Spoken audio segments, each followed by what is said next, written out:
Ash and rock eruptions from Bali's Mount Agung volcano have forced the island's airport to close, stranding thousands of passengers, many of them tourists, of course, and prompting local authorities to urgently move thousands of locals to safe areas. Indonesia's Centre for Volcanology raised its aviation notice from a red alert to a green one around midday today, including the potential for a larger eruption being imminent and indeed highly likely in the next 24 hours. Graham Acton reports. Mount Agung sprang to life over the weekend after more than a month of instability and black ash eruptions. Indonesia's National Disaster Management Agency says the ash cloud is now up to 7 kilometres high, drifting east and south across Bali. Locals within a 10-kilometre range of the volcano have been advised to evacuate immediately. Some 25,000 Balinese living near the mountain have already left their homes and are waiting in evacuation centres.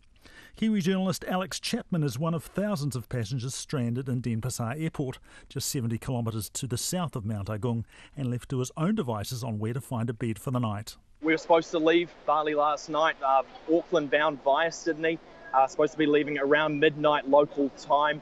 That got cancelled. We were then postponed to 9:30 this morning local time. That got cancelled. We were then pushed back to 8 p.m. local time. That has again been cancelled. We've now been told we aren't leaving Bali until Wednesday night. Alex Chapman says frustration is building at the airport with little to no information available to stranded passengers.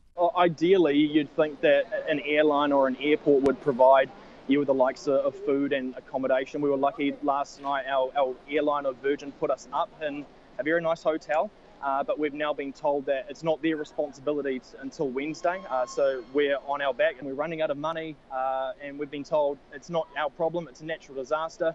Find your own way until Wednesday night. Tourist Ben Rosamond has also been stuck in Kuta, struggling with cancelled bookings and the travel chaos affecting up to 50,000 people over the next 2 days. I couldn't get a hold of Virgin Australia because their calls were, there was sort of hours and hours of hold time. So I looked up on my flight. I booked through a booking agency, and my flight had just automatically been changed to a flight 2 days later. It was sort of good for us because Virgin Australia cancelled their flights before anyone else did. So we got in, I guess, before the big rush. Indonesian authorities say the mountain is now entering what they describe as a critical phase. Gude Santuika from the Indonesian Centre for Volcanology says the situation is changing quickly. The activity of Mount Agung has entered the magmatic eruption phase. Although it's still spewing ash at the moment, we need to monitor it and exercise caution for the possibility of a strong explosive eruption. Volcanologist Janine Krippner is a world expert on Mount Agung, and she also says the mountain is building towards something much bigger than what's been seen so far.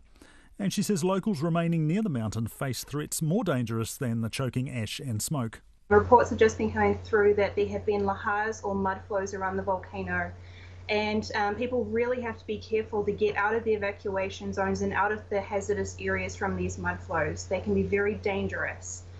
Something else people have to be aware of is pyroclastic flows, which are hot ground-hugging avalanches that can travel very rapidly as well. Mount Agung last blew its top in 1963 and more than 1,500 people died. This time Indonesian authorities are taking no chances.